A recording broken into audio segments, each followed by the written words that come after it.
Bismillahirrahmanirrahim. Welcome back to my channel. I'm back with a very basic video using GNU Radio.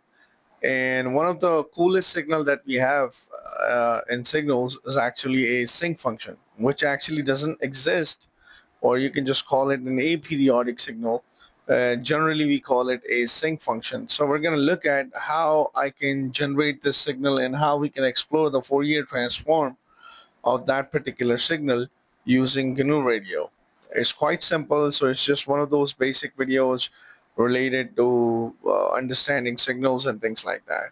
Just to give you a recap on this, if you were to look at it, this is what a sync function looks like. So you have zero crossings here, and this is in time domain, and this is what it looks like in frequency domain. So you have an aperiodic signal, or sometimes we call it a rect function. That's the name for it. So it doesn't exist anywhere else. It only exists at x is equals to 0. So you will see this function. You might have seen something like this in your textbook. You might have seen something like this. So this is basically an aperiodic signal. And generally, when we're dealing with aperiodic signal, we tend to use Fourier transform for it. So we're going to learn how to actually generate this sync function, and we're also going to look at the Fourier transform of your sync function or your rect function or your impulse function and things like that.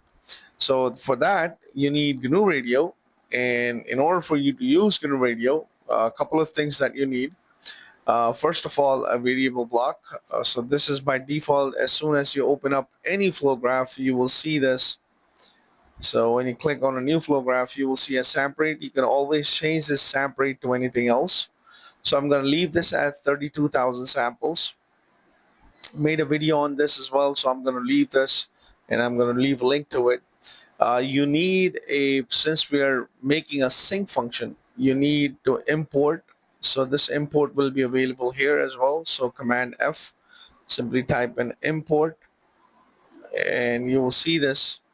So just simply double click on it. It will come onto your flow graph. Let me just delete this. And once you open up your import, just simply type in numpy. So import numpy, because we will be importing numpy and things like that, different functions from numpy library.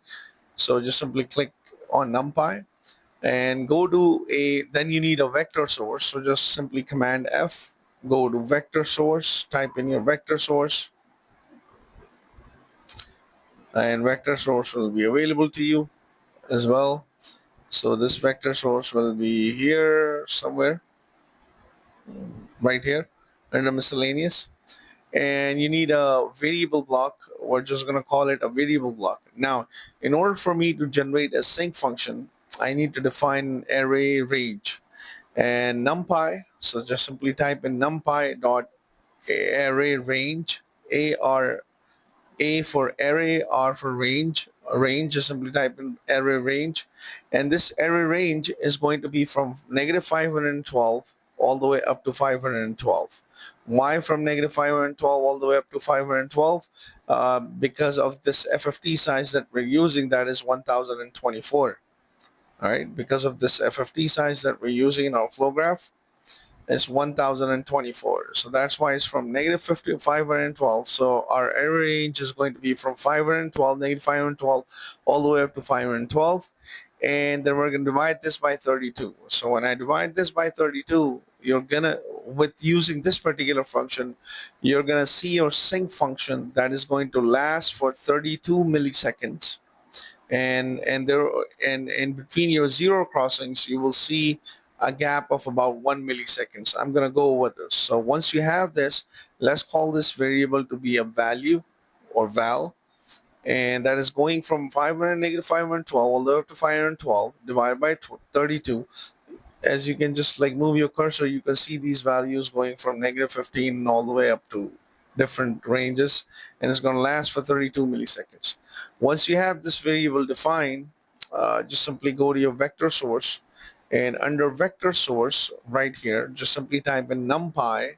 So we're calling this numpy library dot sync, and this sync value, and then call this sync value. All right, so sync. Sinc is SINC, sync, and then value.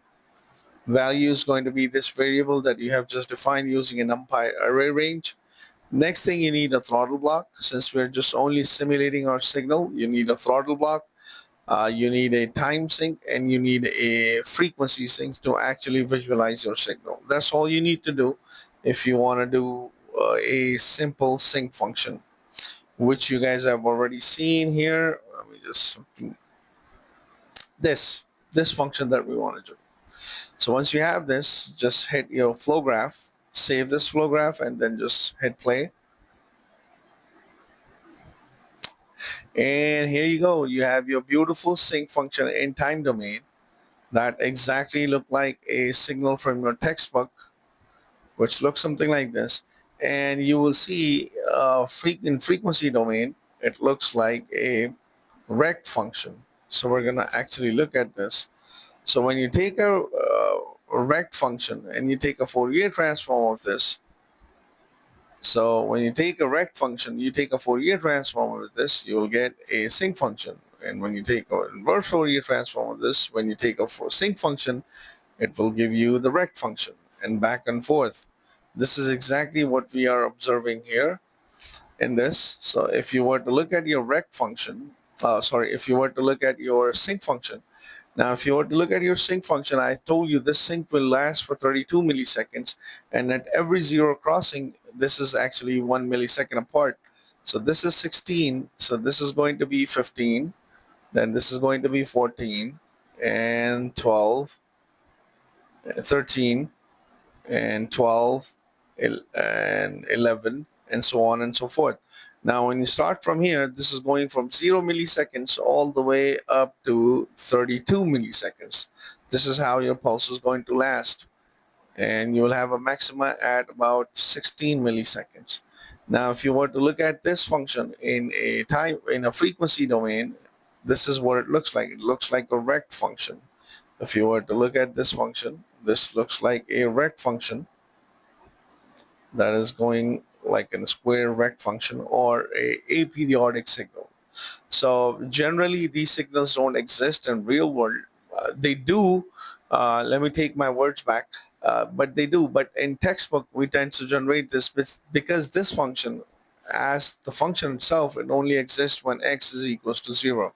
So in reality, they don't exist. Or we tend to use them a lot in signaling systems and things like that. So I hope you find this video or tutorial to be helpful. This is how you can easily generate your sync function using a simple flow graph in GNU Radio. And I hope this can help you. And if you guys have any questions, just leave it in the comment section. And please don't forget to like and subscribe to my channel.